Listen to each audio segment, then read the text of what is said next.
Nah, teman-teman, di sini kita sudah mulai masuk pada pembuktian matematika. Untuk yang nomor 1 dan 2 itu adalah kalimat jika maka atau bentuk implikasi. Untuk membuktikan suatu implikasi atau kalimat jika maka, kita menganggap syarat perlu implikasi atau bagian jikanya itu sebagai sesuatu yang diketahui, fakta yang diketahui.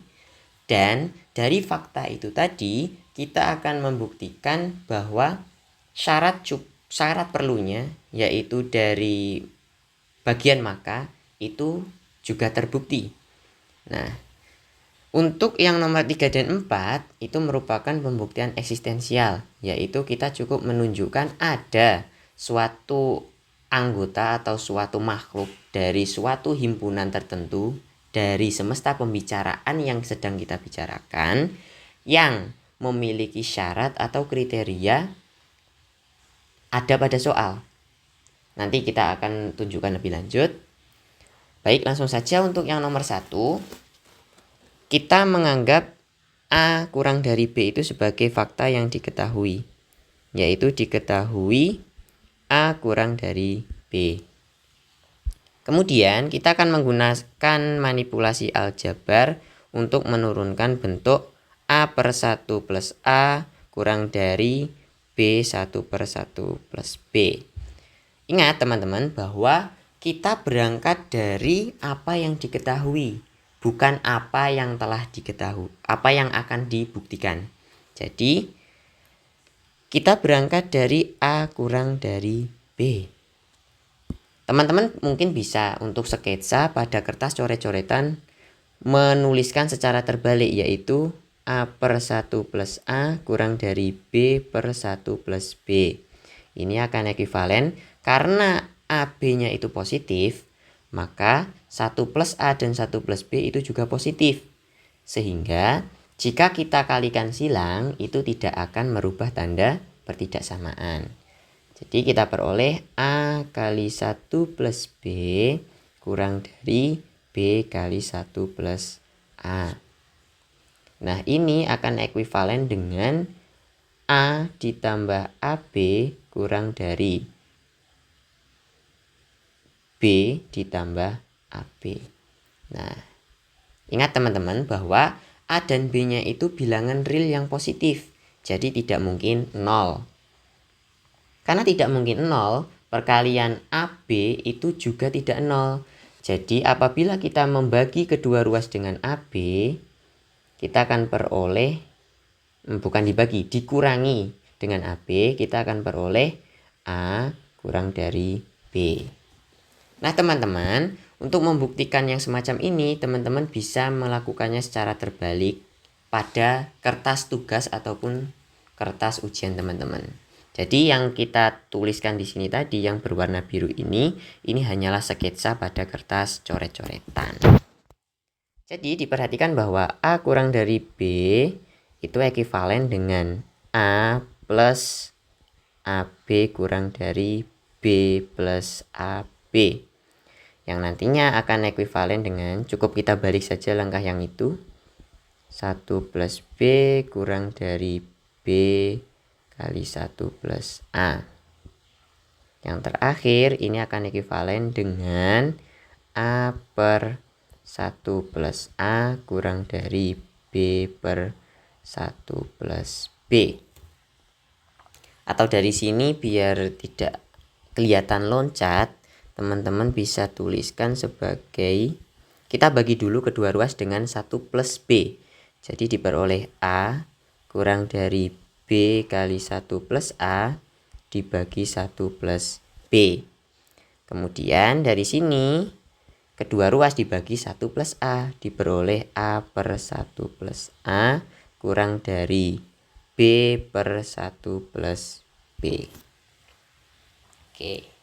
Sebenarnya teman-teman untuk melakukan ini, teman-teman bisa state bahwa diketahui A kurang dari B dan AB-nya itu bilangan real yang positif. Seperti ini ya teman-teman. Jadi langkah-langkah yang teman-teman lakukan di bawah ini menjadi valid. Karena apa? Untuk yang ini oke lah, sekalipun AB-nya 0 itu masih valid. Nah, bagian yang ini karena kita membagi sesuatu dengan bilangan 1 plus B dan 1 plus A, itu menunjukkan bahwa B dan A-nya itu tidak boleh negatif. Karena apa? Jika negatif kita membagi dengan 0, maka langkah yang kita lakukan itu tidak valid. Oke. Dengan demikian,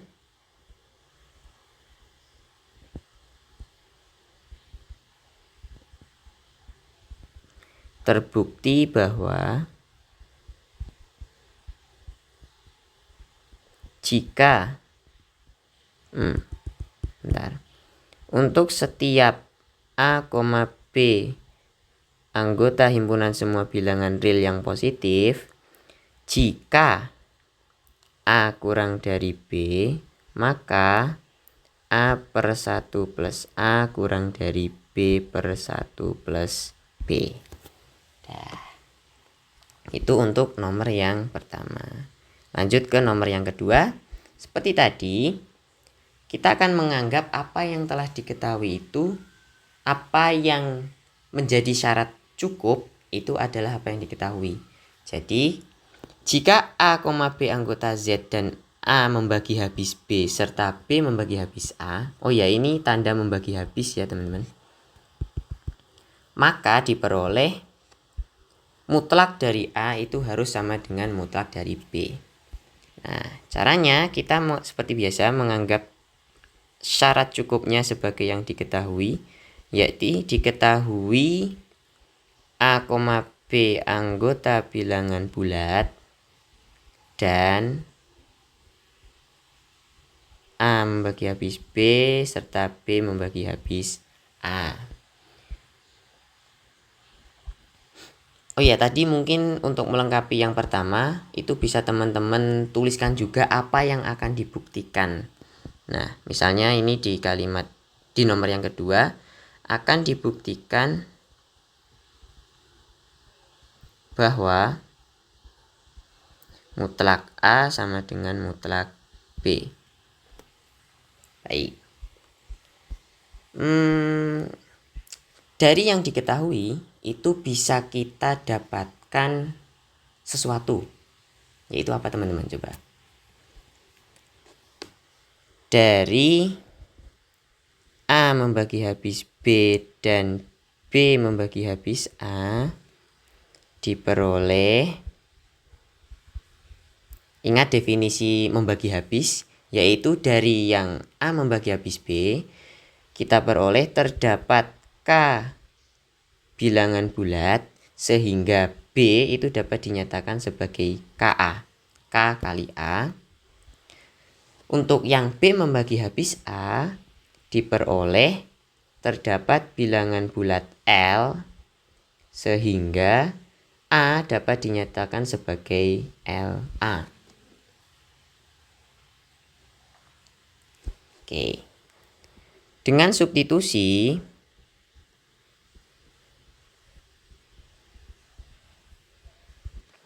diperoleh A sama dengan LB, sementara tadi kita tahu bahwa B-nya itu merupakan KA.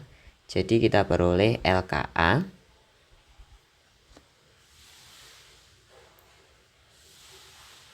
Mungkin sudah cukup di sini dulu. Jadi karena A sama dengan LKA, ini bisa kita peroleh sesuatu juga nih, yaitu A dikalikan 1 min LK itu sama dengan 0. Yaitu dari sifat distributif biasa, atau kalau mau dituliskan, diperhatikan bahwa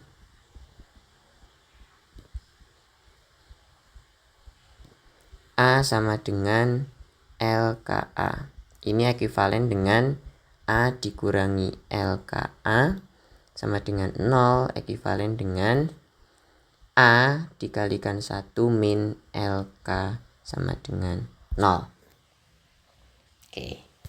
Selanjutnya, tinjau kemungkinan, yakni jika yang pertama, jika A-nya itu 0,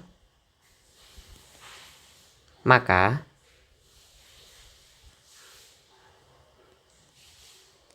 dari sini tadi kita peroleh B sama dengan KA itu sama dengan 0. Artinya karena A 0 dan B-nya 0, diperoleh mutlak A itu sama dengan mutlak B sama dengan 0. Untuk kasus yang pertama ini terbukti. Kemudian kita tinjau kasus yang kedua. Jika A-nya tidak 0, bukan 0, maka dari persamaan yang kita peroleh tadi, yang ini, menurut sifat bilangan, karena A-nya tidak 0, maka yang 0 haruslah 1 min LK-nya. Sehingga LK itu sama dengan 1. Oke. Karena LK sama dengan 1,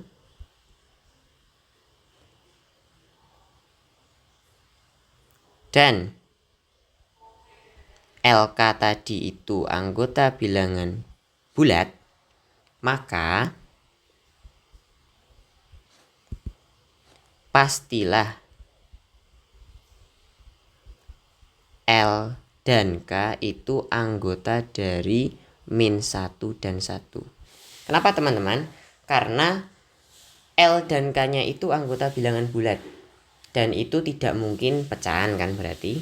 Maka ketika kita punya LK sama dengan 1, itu pastilah LK-nya keduanya min 1 atau 1. Tidak mungkin berupa pecahan. Jadi mutlak dari L itu akan sama dengan mutlak dari K sama dengan 1. Ya kan teman-teman?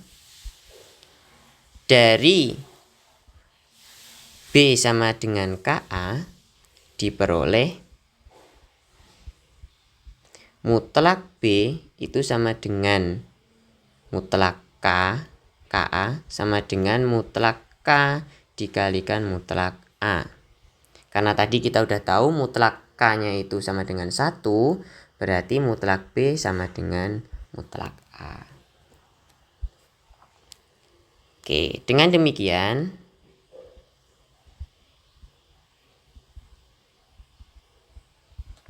karena kedua kasus mengimplikasikan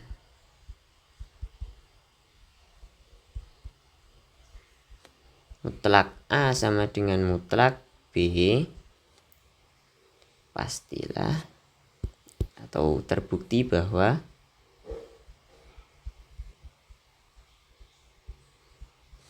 apa tadi soalnya? Untuk setiap A, B bilangan bulat A, dan A, B, jika apa tadi? A membagi habis B dan B membagi habis A, maka mutlak A sama dengan mutlak B. Baik, ini merupakan keterbagian dalam teori bilangan. Oke ya teman-teman, kita lanjut saja ke nomor 3. Terdapat bilangan rasional Q sedemikian sehingga Q kuadrat kurang dari 2 dan Q lebih dari 1. Mungkin teman-teman bisa mencoba sembarang bilangan. Ingat bahwa bukti eksistensial itu sebenarnya cukup gampang. Jadi tinggal memilih aja sebenarnya. Cukup tunjukkan ada satu, terdapat bilangan rasional Q, demikian sehingga itu. Jadi, karena kalimatnya tuh terdapat bilangan rasional Q, demikian sehingga Q kuadrat lebih dari 2 dan Q kuadrat kurang dari 2 dan Q lebih dari 1. Misalkan dipilih apa ya, Q sama dengan 7/5 misalnya, sama dengan 1,4. Sehingga Q kuadrat itu sama dengan 49/25, yang ini nilainya sekitar 1,96, yang ini kurang dari 2. Dan jelas bahwa Q sama dengan 1,4 lebih dari 1. Jadi terdapat Q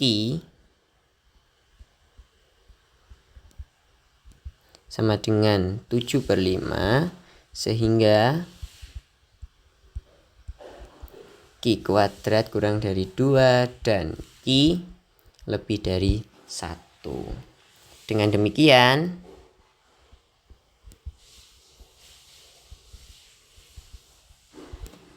pernyataan pada soal, atau ditulis saja,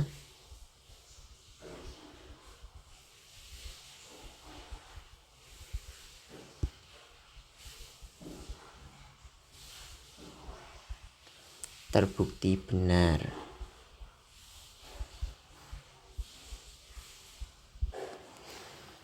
Baik.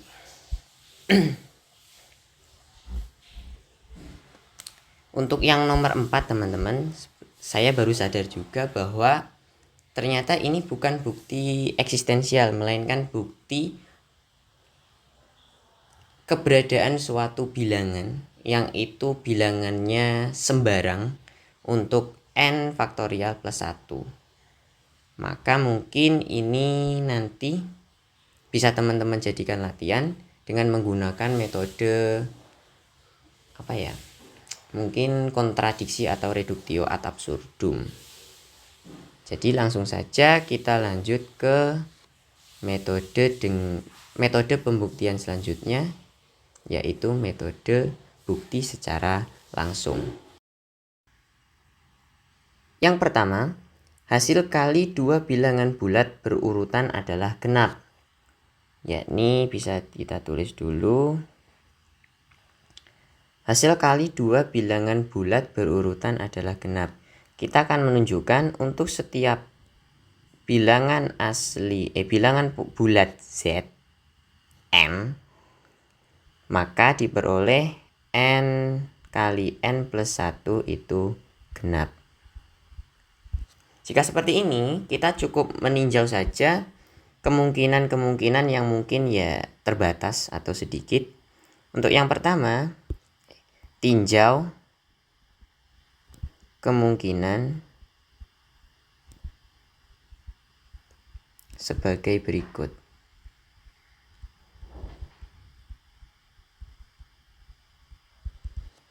Yang pertama, jika n genap, maka terdapat K anggota himpunan semua bilangan bulat, sehingga n sama dengan 2K, maka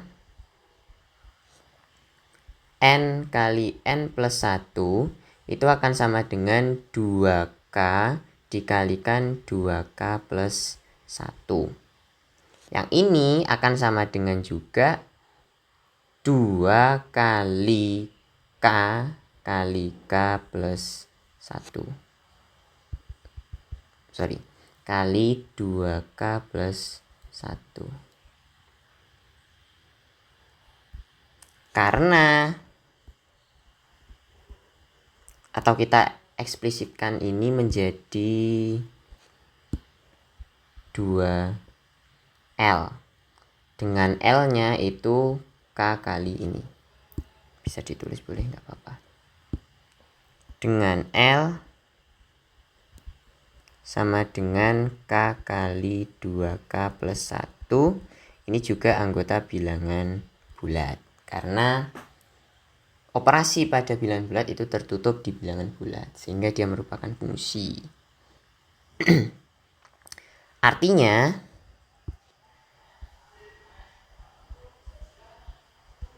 karena tadi N kali N plus 1 itu dapat dinyatakan sebagai 2L, N kali N plus 1 itu genap.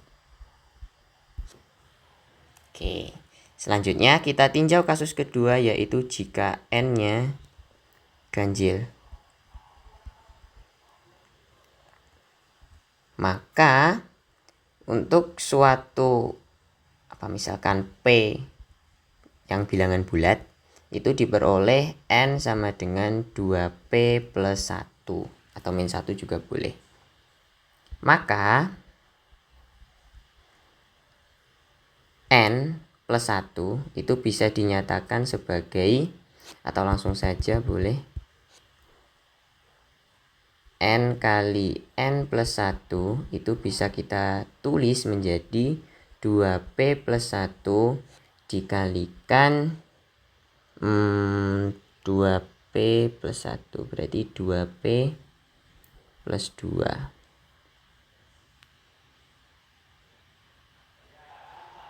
Atau bisa dituliskan gimana ya, biar menjadi bilangan bulat. Ini mungkin bisa yang belakang kita keluarkan 2-nya. Kita peroleh 2P plus 1 dikalikan 2 kali P plus 1.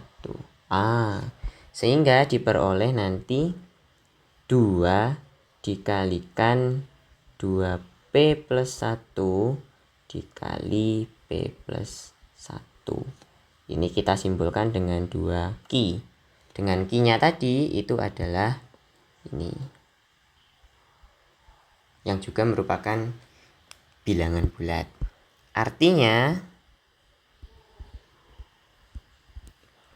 N kali N plus 1 itu juga genap. Oke. Karena kedua kasus menunjukkan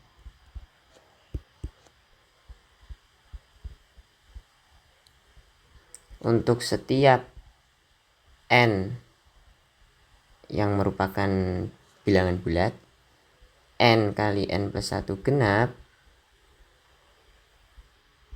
terbukti bahwa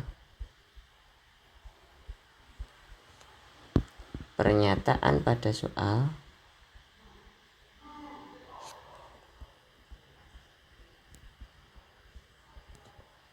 benar. Oke. Atau cukup terbukti pernyataan pada soal. Lanjut untuk yang nomor 2. Jika N adalah bilangan bulat ganjil, maka N kuadrat itu kongruen dengan 1 modulo 8. Kita akan membuktikan tadi jikanya adalah N bilangan bulat ganjil. Artinya diketahui N bilangan bulat ganjil.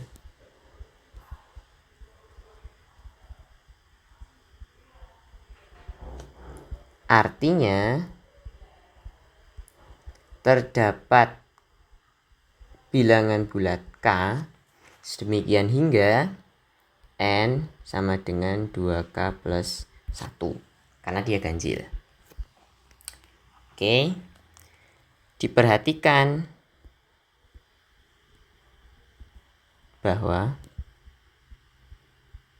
kita akan meninjau N kuadratnya. Apakah dia benar-benar 1 modulo 8? Atau dengan kata lain, kita akan menunjukkan bahwa N kuadrat itu akan sama dengan 8 M plus 1 untuk suatu M bilangan bulat.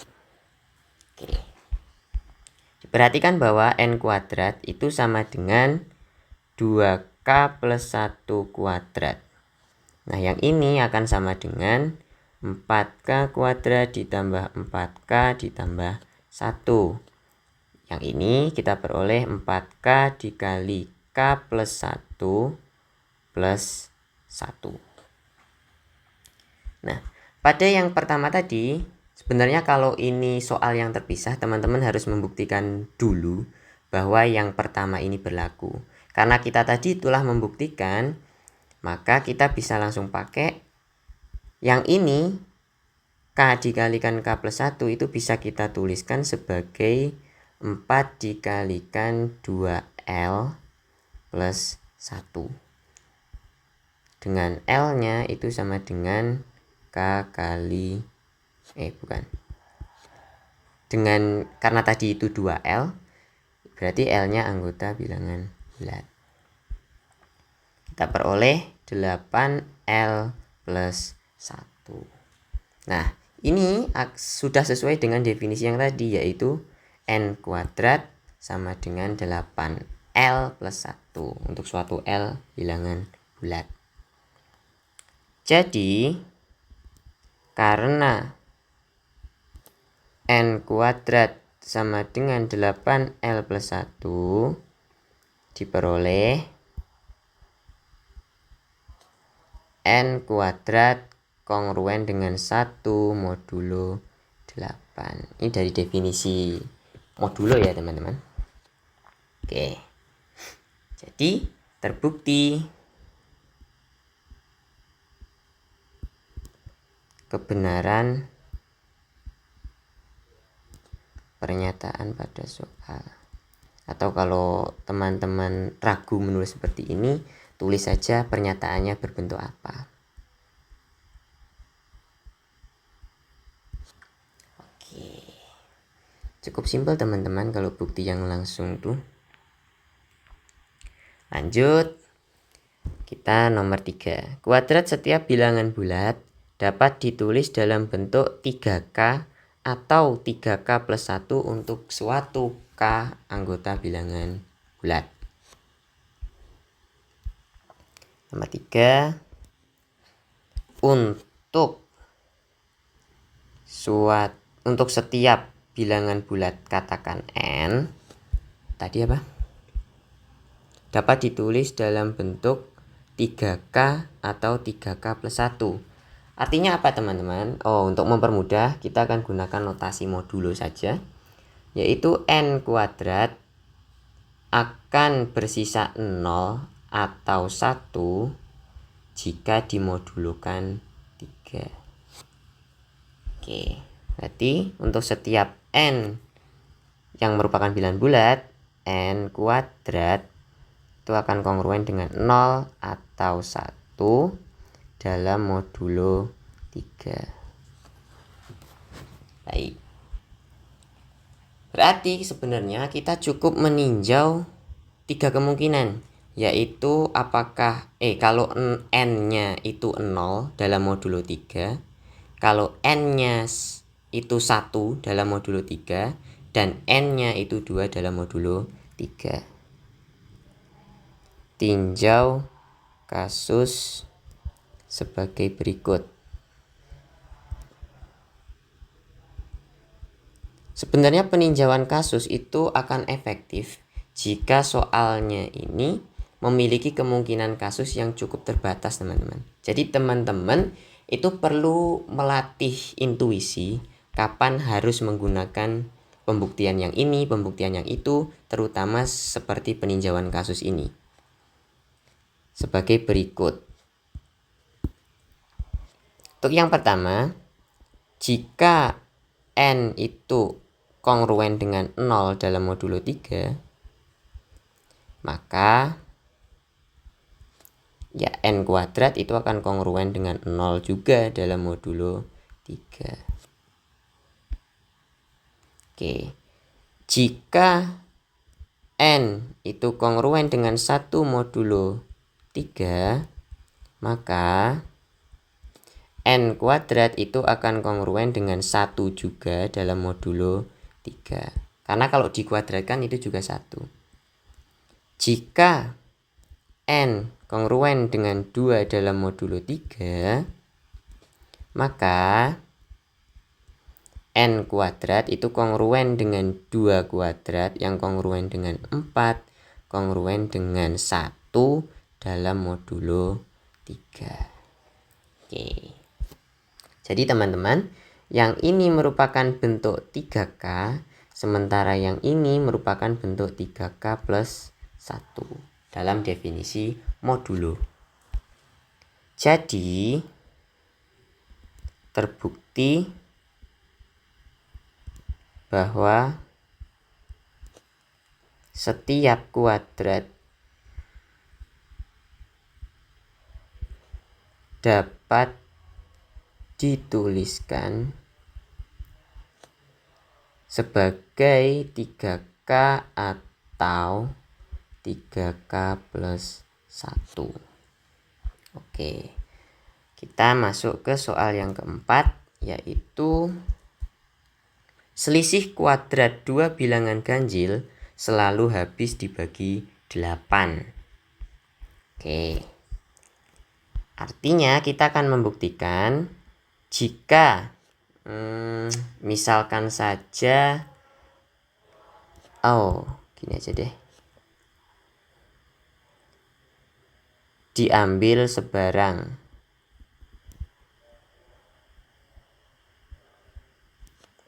X, Y anggota bilangan bulat, ya kan, bilangan bulat.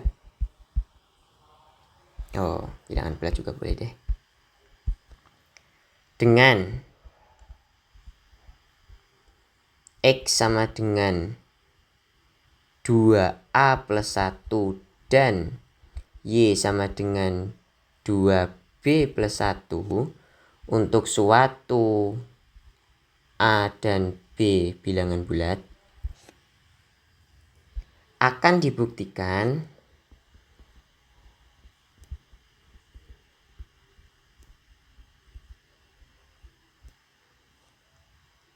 X kuadrat dikurangi Y kuadrat itu merupakan kelipatan 8 atau dapat dinyatakan dalam 8 dikalikan sesuatu. Oke, diperhatikan bahwa kita akan mengekspansi itu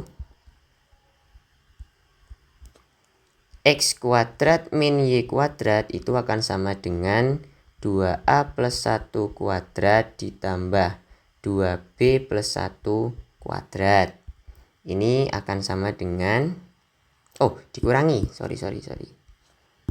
Oke, akan sama dengan 4A kuadrat ditambah 4A ditambah 1 dikurangi 4B kuadrat ditambah 4B ditambah 1. Oke, ini kita keluarkan 4-nya, mungkin akan diperoleh 4 kali A kuadrat ditambah A dikurangi B kuadrat dikurangi lagi B. Oke. Kemudian kita bisa tuliskan masing-masing ini menjadi 4 kali, atau kita kurung siku biar kelihatan, A kali A plus 1 kemudian dikurangi B kali B plus 1. Nah, kita pakai lagi sifat yang tadi teman-teman, yang nomor 1 yang telah kita buktikan bahwa N kali N plus 1 itu pastilah genap. Maka berdasarkan sifat tadi bisa kita tuliskan yang ini menjadi 4 kali misalkan 2M min 2N dengan M, N-nya bilangan bulat. Oke, kita keluarkan 2-nya diperoleh 8 kali M min N, atau bisa ditulis 8L untuk L-nya itu sama dengan M min N anggota bilangan bulat. Nah, teman-teman, untuk menggunakan ini tadi, itu teman-teman harus membuktikan dulu apakah ini berlaku. Jadi mungkin nanti di kertas ujian teman-teman setelah sampai di yang ini dapat dituliskan dulu yang pembuktian nomor 1 ini. Oke. Biar apa? Agar argumen yang teman-teman sampaikan itu menjadi runtut tanpa ada celah atau lubang sedikit pun. Oke. Karena X kuadrat min Y kuadrat sama dengan 8L, berarti X kuadrat min Y kuadrat merupakan kelipatan 8. Dengan demikian, atau jadi boleh, terbukti bahwa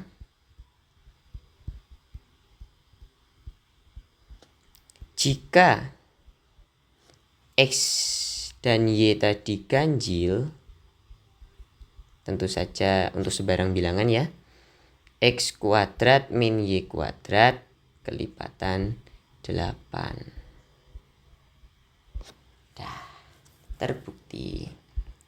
Baik, itu untuk yang bukti langsung ya teman-teman. Selanjutnya teman-teman, kita akan membuktikan pernyataan-pernyataan dengan menggunakan bukti tidak langsung, yaitu kontraposisi dan reductio ad absurdum atau bukti dengan kontradiksi. Kita akan mengingat lebih dulu apa sih kontraposisi itu. Jika kita punya pernyataan jika P maka Q, kontraposisinya adalah jika tidak Q maka tidak P, sesuai yang saya tulis di sini. Teman-teman dapat cek nanti dengan menggunakan tabel kebenaran bahwa nilai kebenaran dari jika P maka Q itu akan sama dengan jika tidak P, jika tidak Q maka tidak P. Maka untuk menunjukkan P maka Q, kita juga bisa menunjukkan jika tidak Q maka tidak P. Jika yang kontraposisinya ini terbukti benar, maka dengan sendirinya implikasi awalnya itu juga akan bernilai benar. Baik. Mungkin kita akan mencoba nomor 1. Jika P adalah bilangan prima ganjil dengan P kongruen 3 modulo 4, maka P tidak dapat dinyatakan sebagai jumlahan dari 2 kuadrat bilangan bulat. Mungkin ini akan lebih mudah jika dikerjakan menggunakan kontradiksi ya teman-teman. Kita akan coba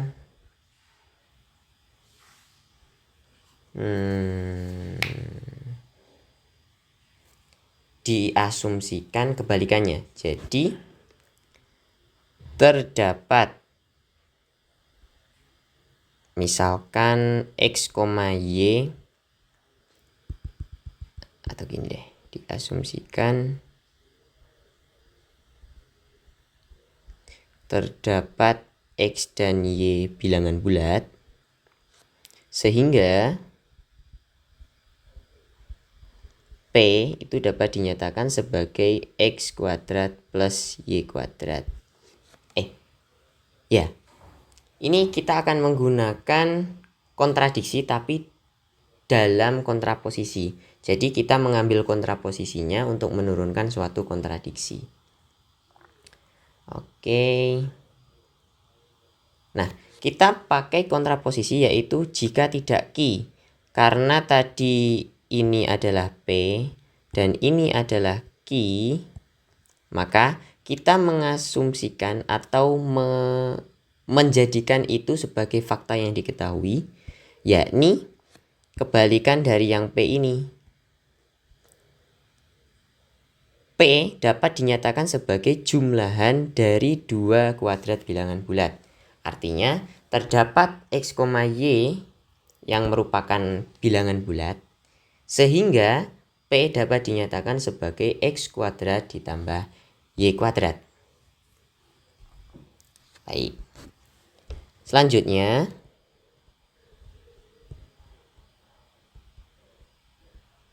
tinjau sisa kuadrat modulo 4.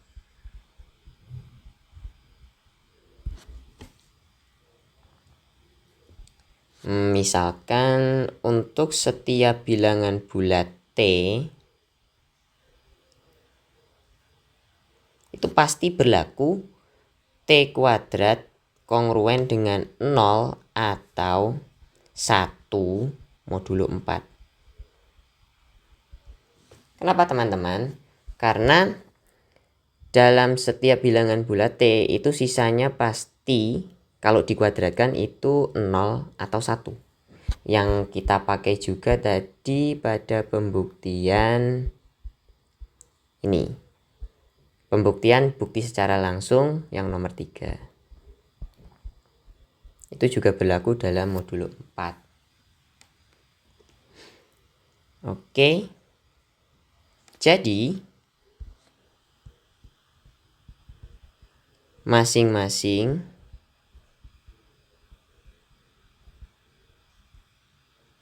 yaitu X kuadrat dan Y kuadrat itu kongruen atau bersisa 0 atau 1 dalam modulo 4. Oleh karenanya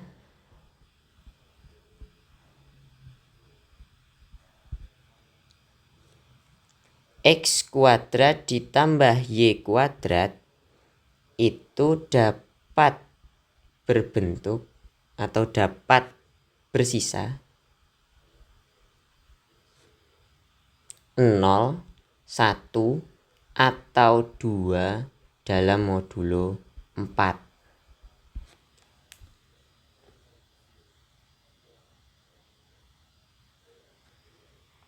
Oke. Tapi itu tidak akan pernah bersisa 3. Kenapa? Karena kalau tadi kita sudah state bahwa sisanya itu hanya 0 atau 1.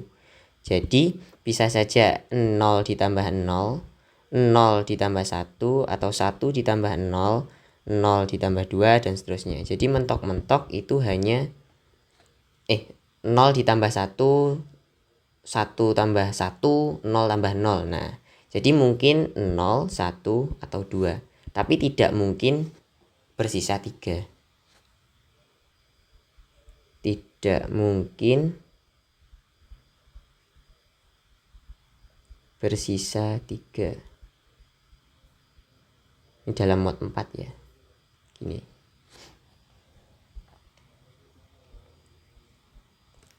Namun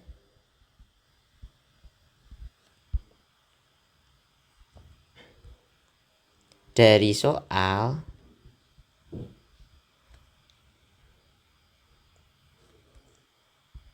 P itu akan kongruen dengan 3 modulo 4. Sehingga kontradiksi dengan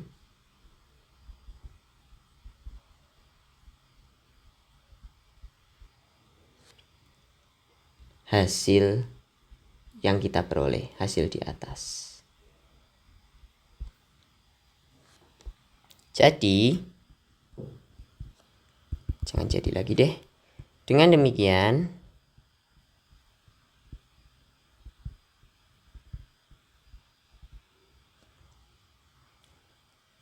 asumsi awal kita itu salah dan diingkar.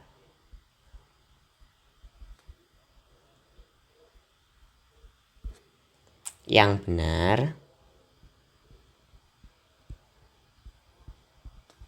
tidak ada, atau seperti kalimat yang di awal itu, P tidak dapat dinyatakan sebagai jumlahan 2 kuadrat bilangan bulat. Oke. Selesai untuk yang nomor 1. Kemudian yang nomor 2, lanjut saja. Untuk setiap bilangan bulat n, jika 3 membagi habis n kuadrat, maka 3 membagi habis n. Oke. Kita diketahui dulu bahwa diketahui 3 membagi habis n kuadrat. Oke. Kita andaikan atau asumsikan, diandaikan aja deh. Diandaikan 3 itu tidak habis membagi n.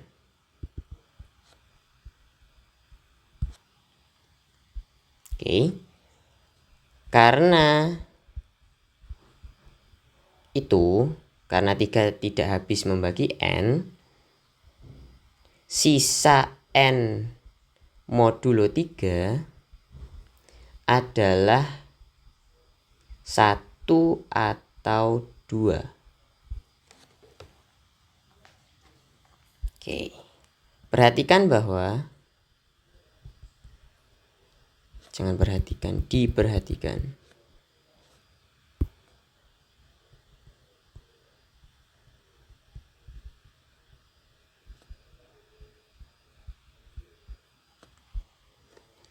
Nol kuadrat itu kongruen dengan 0, 1 kuadrat kongruen dengan 1, 2 kuadrat itu kongruen dengan 4, kongruen dengan 1 dalam modulo 3.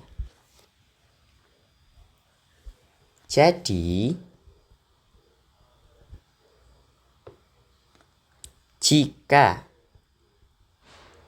3 tidak membagi habis n, maka karena tadi sisa n modulo 3 itu adalah 1 atau 2, berarti kalau dikuadratkan itu kita peroleh 1 atau 1 juga dalam modulo n. Jadi, maka n kuadrat itu kongruen dengan 1 dalam modulo 3. Kenapa ya balik lagi kepada tadi bahwa sisa n modulo 3 adalah 1 atau 2 berdasarkan pengandaian. Karena sisanya itu 1, maka jika dikuadratkan menghasilkan 1, jika 2 dikuadratkan menghasilkan 4 yang kongruen dengan 1 dalam modulo 3. Sehingga diperoleh kesimpulan jika 3 tidak habis membagi n, maka n kuadrat haruslah bersisa 1 modulo 3. Nah, ini kontradiksi dengan bukan pengandaian, tapi yang diketahui dengan fakta bahwa 3 membagi habis n kuadrat atau n kuadrat kongruen dengan 0 modulo 3. Jadi, pengandaian diingkar.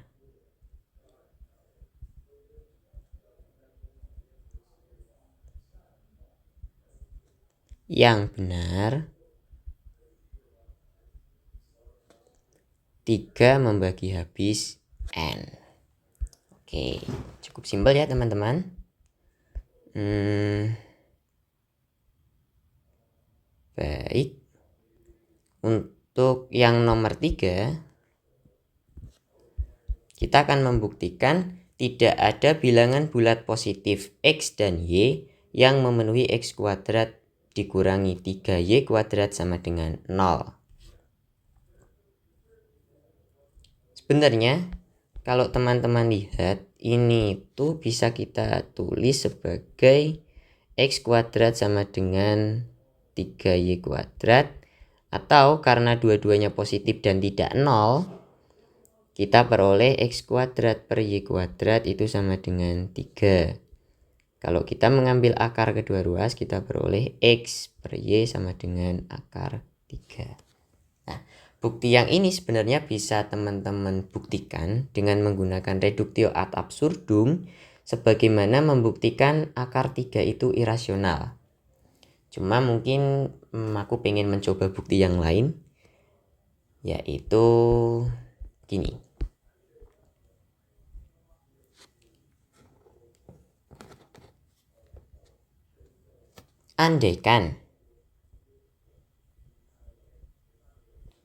Diandaikan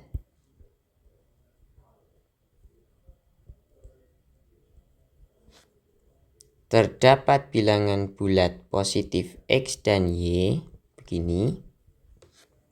Demikian sehingga X kuadrat min 3Y sama kuadrat sama dengan 0.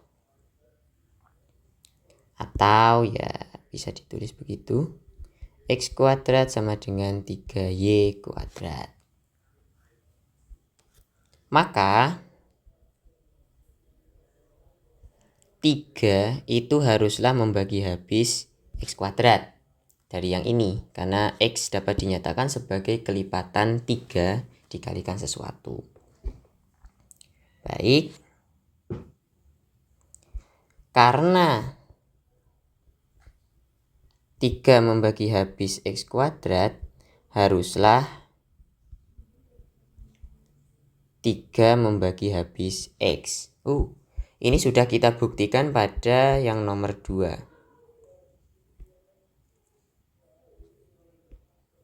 Jujur dari awal video, ketika saya membuat soal dan menyusun soal, saya tidak pernah kepikiran bahwa bukti ini akan saling berhubungan. Dan yang ini kebetulan, yang mungkin sangat kebetulan. Jadi selanjutnya, karena 3 membagi habis X kuadrat, maka haruslah X3 itu membagi habis X. Jadi kita bisa menuliskan X sebagai 3X1 untuk suatu X1 bilangan bulat. Oke. Kemudian dengan substitusi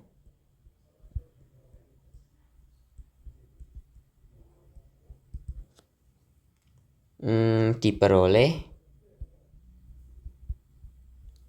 dari yang ini ya teman-teman.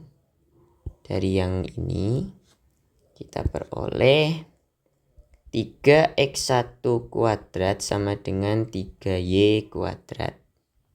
Artinya 9X1 kuadrat sama dengan 3Y kuadrat. Nah, ini akan sama dengan ekivalen dengan 3X1 kuadrat sama dengan Y kuadrat. Jadi 3 itu juga harus habis membagi Y kuadrat. Artinya 3 juga harus membagi habis Y. Lebih lanjut, Y dapat dinyatakan sebagai 3Y1 untuk suatu Y1 bilangan bulat. Oke. Dengan menggunakan substitusi lagi,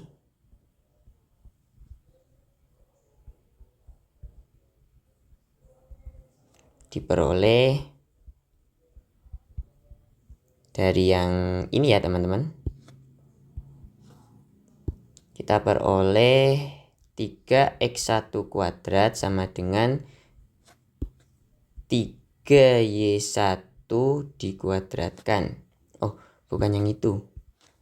Tapi yang mana tadi? Oh, ini. Nah, ini akan ekivalen dengan 3X1 kuadrat sama dengan 9Y1 kuadrat. Ekivalen juga dengan X1 kuadrat sama dengan 3Y1 kuadrat. Artinya apa teman-teman? dari tadi kita sebenarnya memperoleh persamaan yang sama terus menerus, yaitu X1 kuadrat sama dengan 3Y1 kuadrat. Nah, proses di atas dapat diulang secara tak berhingga kali.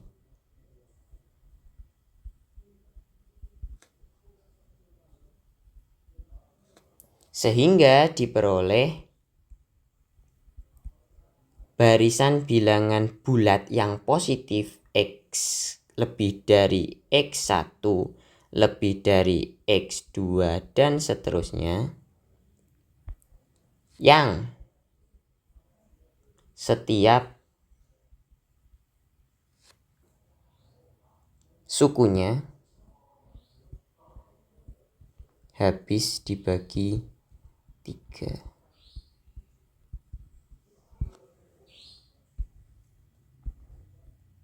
Nah, ini teman-teman merupakan barisan turun tak berhingga dari bilangan bulat positif.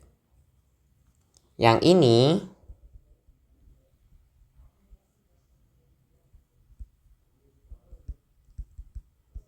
tidak mungkin terjadi.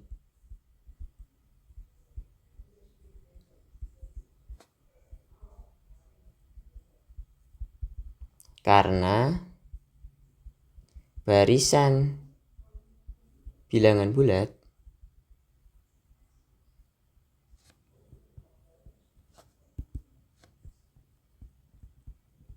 positif terbatas ke bawah oleh 1. Jadi kita tidak mungkin menemukan suatu barisan yang turun monoton tak berhingga dari bilangan-bilangan bulat yang positif. Oke. Jadi terjadi kontradiksi.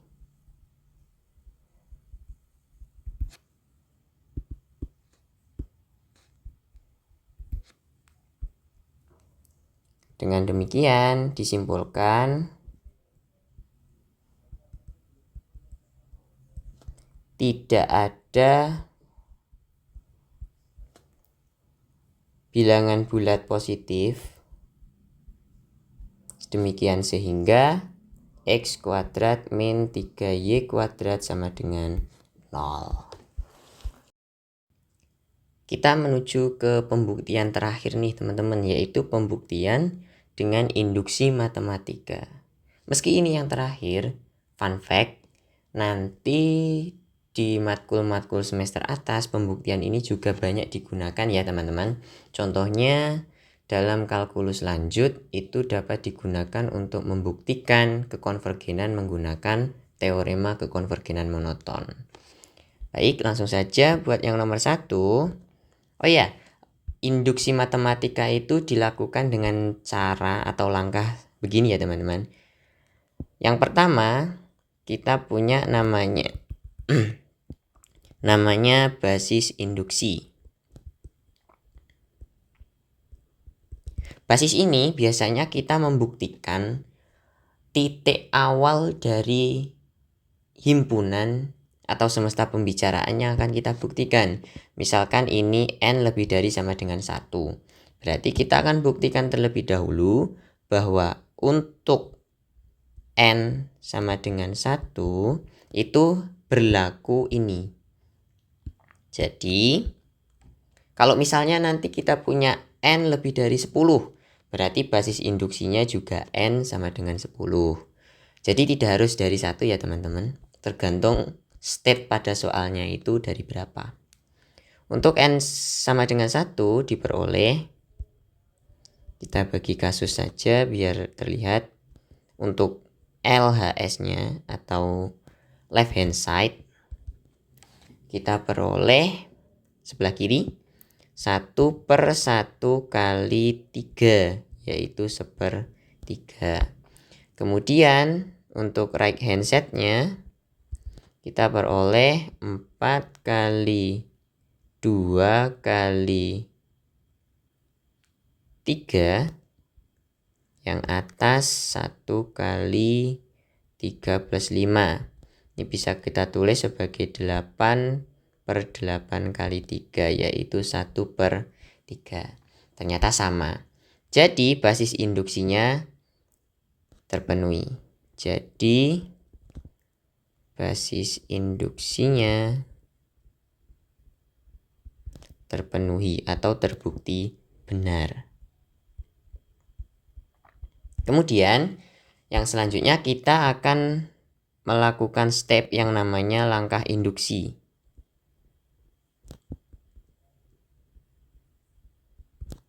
Baik. Di langkah induksi ini kita punya 2 tahap, yaitu yang pertama kita mengasumsikan yang tadi itu, yang pada soal berlaku untuk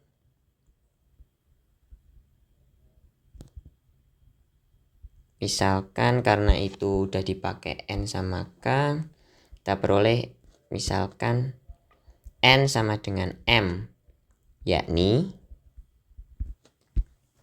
sigma dari K sama dengan 1 sampai M, K dikalikan K plus berapa tadi? 2. Itu sama dengan 4 dikalikan M plus 1 kali M plus 2 M kali 3M plus 5. Oke. Ini kita asumsikan berlaku. Kenapa teman-teman? Karena asumsi ini akan kita gunakan untuk membuktikan langkah kita pada langkah induksi yang berikutnya ini. Yaitu yang kedua, akan dibuktikan benar untuk N sama dengan K plus 1. Kok kasih kebiasaan pakai K? M plus 1, yakni sigma K sama dengan 1 sampai M plus 1 dari K, ini kayak K plus 2, itu akan sama dengan 4 kali lagi M plus 1 plus 1 begini dikalikan M plus 1 plus 2. Oke, yang atas jadi M plus 1 kali 3 kali M plus 1 plus 5. Oke. Atau bisa kita sederhanakan ini, yang dalam ini menjadi mungkin tidak usah ya teman-teman, biarkan begitu saja. Ada oret-oretan. Oke. Nah, padahal kita peroleh, diperhatikan bahwa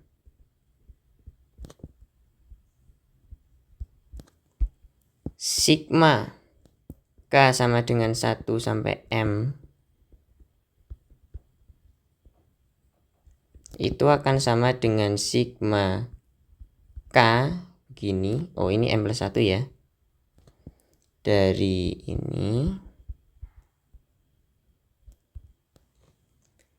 ditambah dengan, nah, M plus 1-nya dimasukkan ke sini. Jadi M plus 1 dikalikan M plus 3. Oke. Nah, ini dia gunanya teman-teman. Yang ini kita akan mengganti, oh bukan yang ini, yang atasnya. Kita akan mengganti ini dengan ini. Jadi diperoleh ini 4 kali M plus 1 kali M plus 2. Yang atas M kali 3M plus 5. Ditambah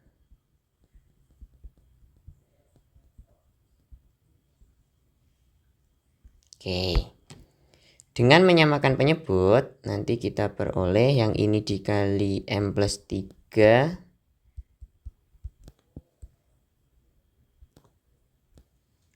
M plus 3-nya belum.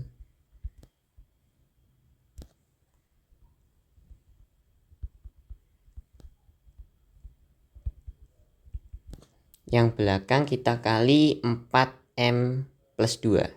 Jadi 4 kali M plus 1 kali M plus 2 kali M plus 3. Yang atas jadi 4M plus 8. Oke, dengan menggunakan ekspansi, nanti harusnya kita peroleh yang bawah itu 4 kali M plus 1 kali M plus 2 kali M plus 3. Yang atas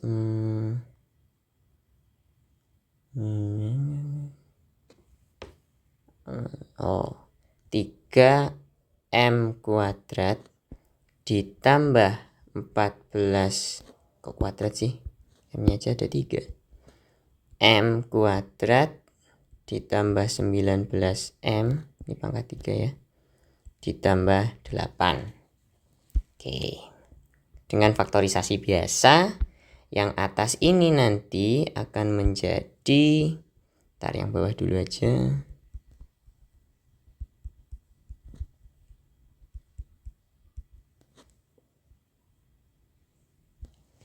Yang atas akan menjadi apa ini?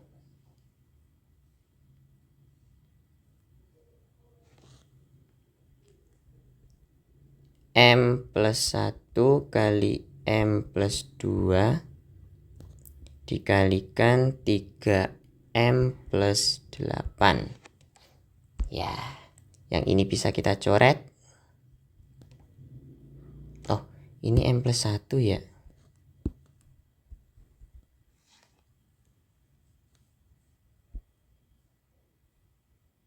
Oh, jangan ding. Oh, ini betul. Nah, jadi kita punya 4 kali M plus 1, atau karena udah kelihatan ya. Jadi kita langsung saja kita keluarkan M plus 1-nya. Kita nanti akan peroleh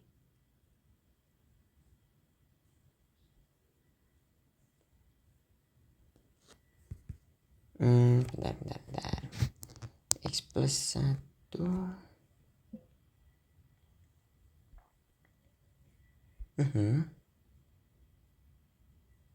Oh, yang ini tuh kuat. Iya, yang ini harusnya kuadrat. Berarti benar. M plus 1. Nah, yang ini M plus 2, M plus 3. Yang atas M plus 1 kuadrat tadi. Karena bisa kita coret ya sama ini. Harusnya hilang. Berarti tinggal M plus 2, M plus 3. Yang atas M plus 1 kali 3M plus 8.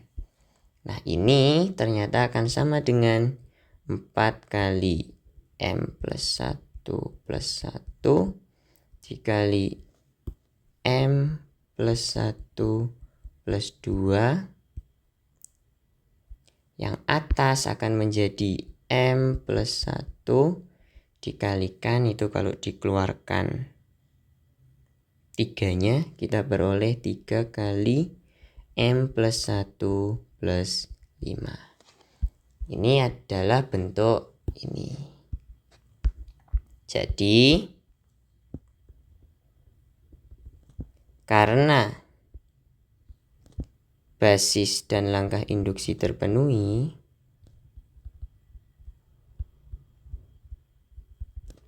identitas pada soal,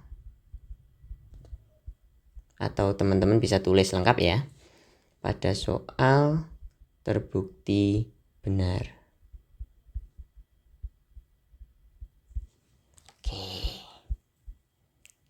Lanjut untuk yang nomor 2.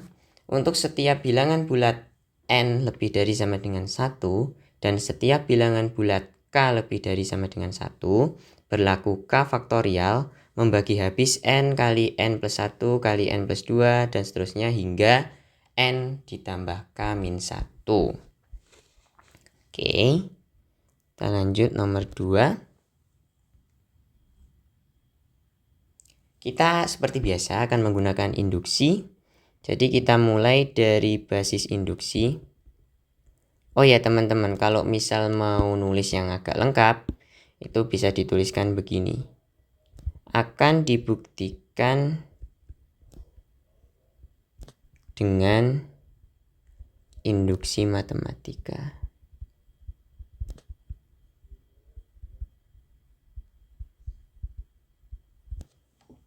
Oke. Kita akan lakukan dulu seperti yang tadi, basis induksi, yaitu untuk n sama dengan berapa tadi?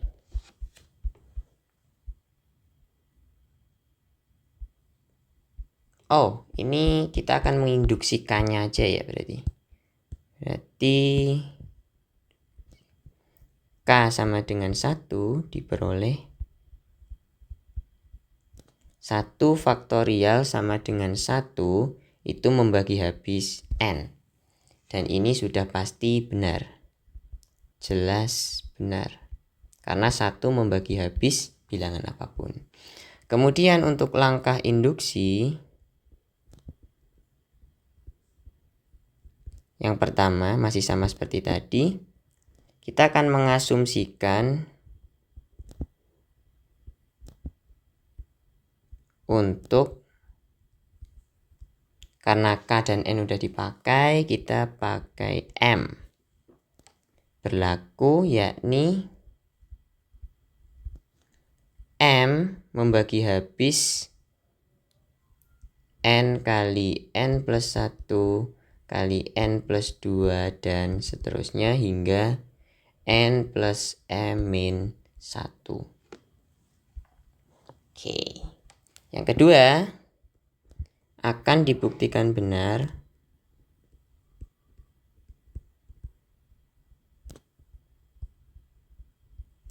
untuk K sama dengan M plus 1, yakni berlaku M plus 1 membagi habis N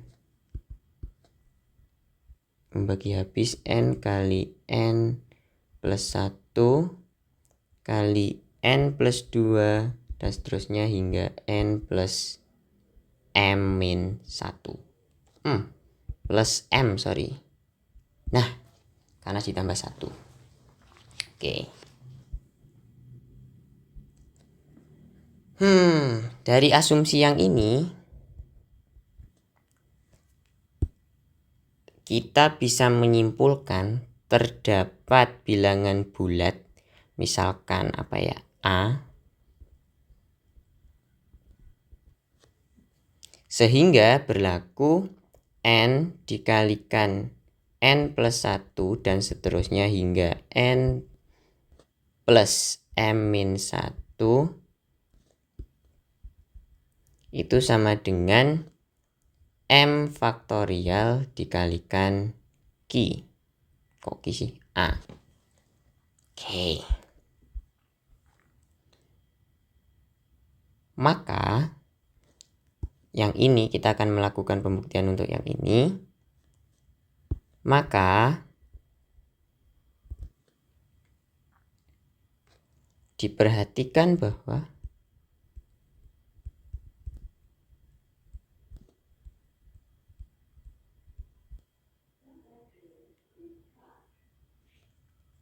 N kali N plus 1 titik sampai N plus M itu sama seperti yang ini, yang atasnya ini.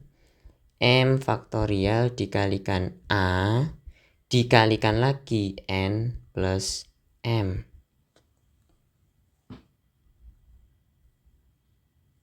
Ya kan? Karena yang sebelumnya itu, gini aja dulu biar kelihatan. N plus M min 1 dikalikan N plus M. Ini akan sama dengan yang depan ini, baru kita ganti dengan ini. Jadi M faktorial dikalikan dengan A dikalikan N plus M. Oke. Perhatikan bahwa N plus N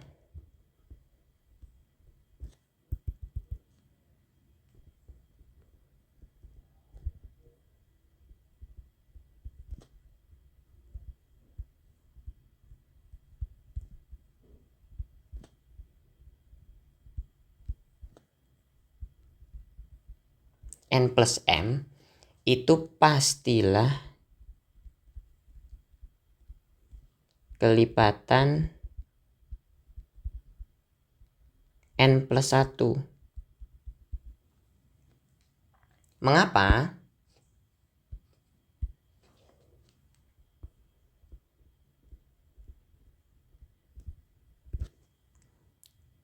Ini aku kasih warna biru deh, biar kelihatan alasannya. Karena dalam barisan N, N plus 1, dan seterusnya sampai N plus M terdapat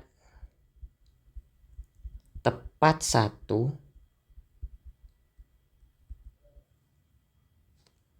bilangan yang kongruen 0 dalam modulo M plus 1. Ya enggak? Kenapa teman-teman? Karena ketika kita melihat M sampai N plus M min 1, itu dia habis dibagi M faktorial. Artinya dia kongruen terhadap M faktorial. Jadi kita menghitung N itu sebagai 1, N plus 1 sebagai 2, dan seterusnya. Ini kan seperti kita menambah 1 dari barisan ini, sehingga kita peroleh yang ini ke M. Oke. Nah, simpel aja. Jadi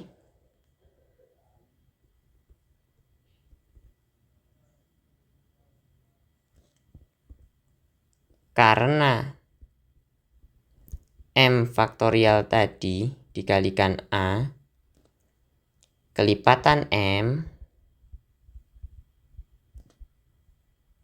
faktorial yang dikalikan dengan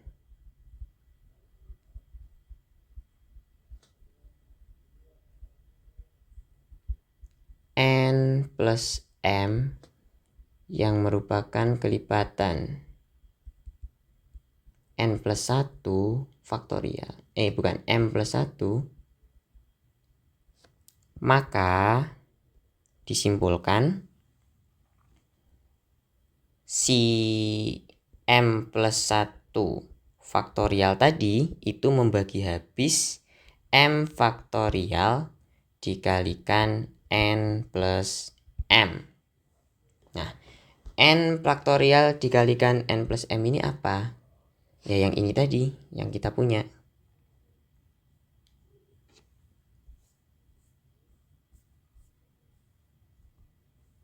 Oke. Yang akan kita buktikan yaitu N plus M. Oke. Karena dia membagi habis ini, bagian yang ini. Nah, dengan kata lain, karena M itu, karena N kali N plus 1 kali titik-titik kali N plus M min 1 kali N plus M itu sama dengan A M faktorial gini, dikalikan dengan N plus M, dan M plus 1 faktorial membagi habis M faktorial kali N plus M, haruslah M plus 1 faktorial membagi habis N kali N plus 1 dan seterusnya hingga N plus M min 1 N plus M. Oke, jadi langkah induksinya itu terbukti benar. Dengan demikian,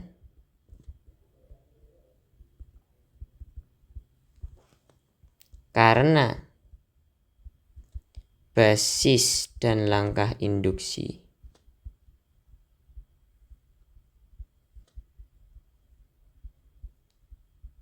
terbukti benar,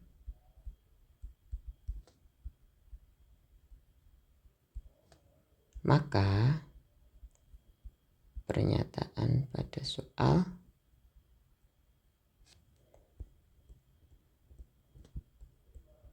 berlaku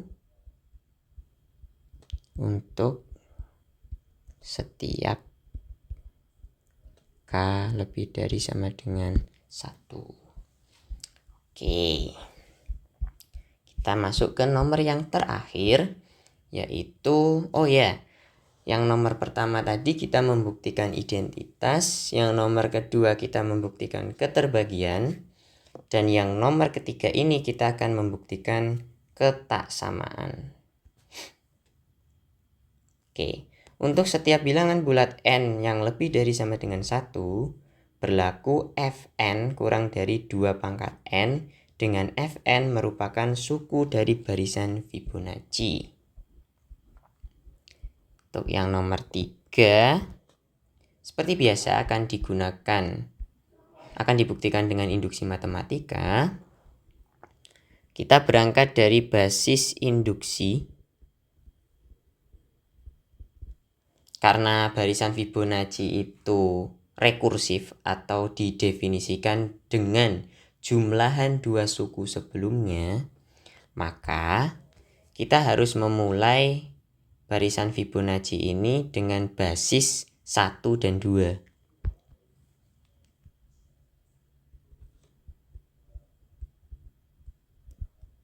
Untuk N sama dengan 1, F1 itu sama dengan 1. Yang itu kurang dari 2 pangkat 1 sama dengan 2. Dari mana sama dengan 1? Dari barisan Fibonacci ya teman-teman.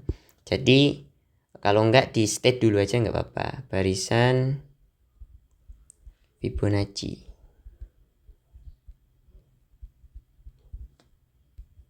1,1, 2,3, 5,8,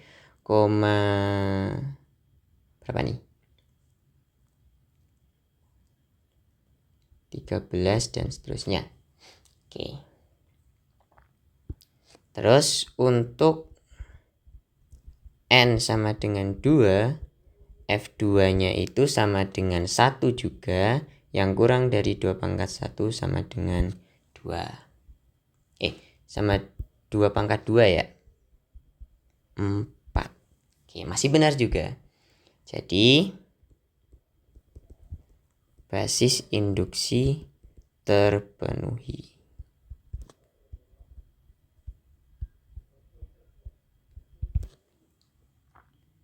Oke. Selanjutnya kita masuk ke langkah induksi.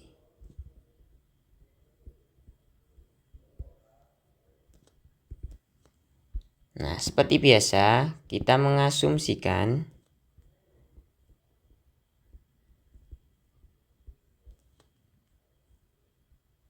benar untuk N sama dengan K, yakni berlaku FK kurang dari 2 pangkat K. Karena dia rekursif ya, jadi kita peroleh FK kurang dari 2 pangkat K dan FK min 1 kurang dari 2 pangkat K min 1. Untuk K yang lebih dari sama dengan 2. Oke. Terus yang kedua, akan dibuktikan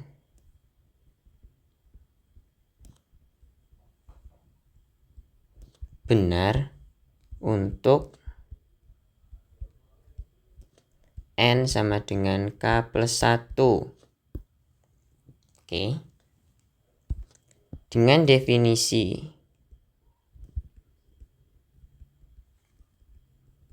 Fibonacci, ini definisi relasi rekursif ya teman-teman, diperoleh FK plus 1 itu sama dengan FK ditambah FK min 1. Oke. Dengan hipotesis induksi yang kita asumsikan tadi, diperoleh FK plus 1 itu akan kurang, yang sama dengan dulu aja nggak apa-apa, FK ditambah FK plus 1 min 1. Nah, karena FK kurang dari 2 pangkat K, ini akan kurang dari 2 pangkat K ditambah 2 pangkat K min 1. Karena FK kurang dari 2 pangkat K dan FK min 1 kurang dari 2 pangkat K min 1. Oke. Dengan mengambil ini 2 pangkat K min 1, kita peroleh 2 plus 1. Ini sama dengan 3 dikalikan 2 pangkat K min 1.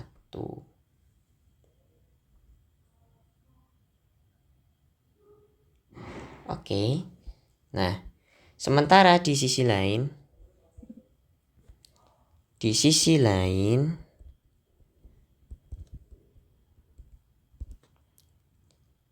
akan ditunjukkan, yang akan ditunjukkan tadi, kita tulis di sini aja deh,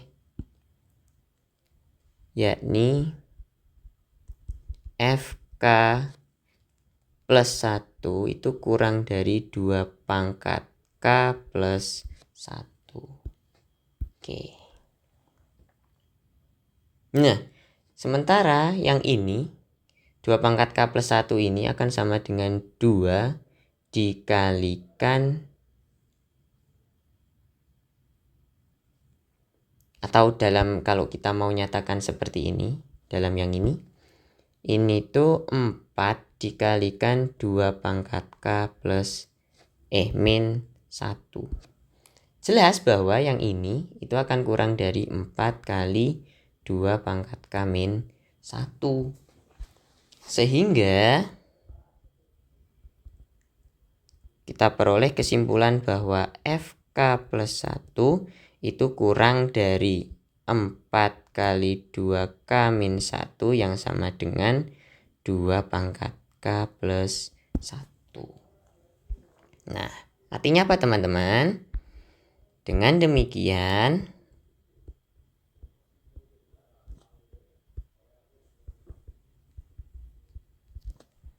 basis dan langkah induksi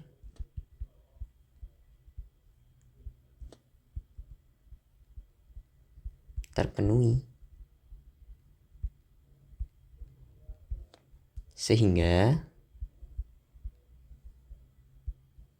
terbukti bahwa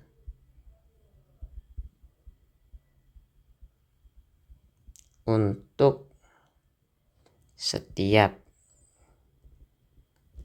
apa tadi? Bilangan bulat N lebih dari 1 dengan N bilangan bulat ya.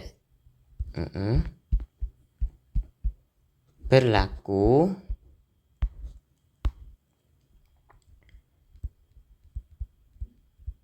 Fn kurang dari 2 pangkat N, dengan Fn-nya itu suku dari barisan Fibonacci. Oke. Baik teman-teman, karena kita sudah membuktikan induksi matematika yang merupakan akhir dari pembahasan kita, seperti yang saya sampaikan di awal tadi, maka berakhir juga sesi ALEP PLMH kali ini. Sekian, kurang lebihnya mohon maaf, banyak kurangnya sih. Jadi sampai jumpa di lain kesempatan. Terima kasih.